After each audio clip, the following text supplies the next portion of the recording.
A mechanical watch is more than just a tool to tell time. It's a hidden city of microengineering on your wrist.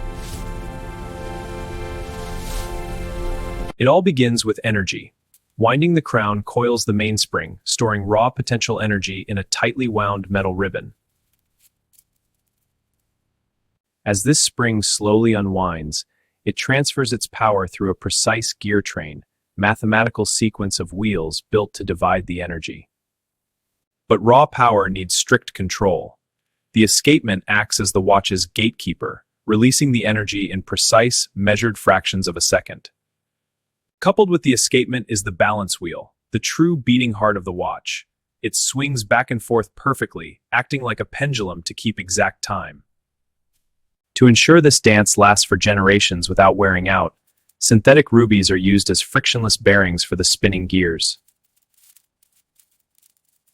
All of this hidden complexity translates into one simple, elegant motion on the dial, a true masterpiece of engineering, keeping exact time.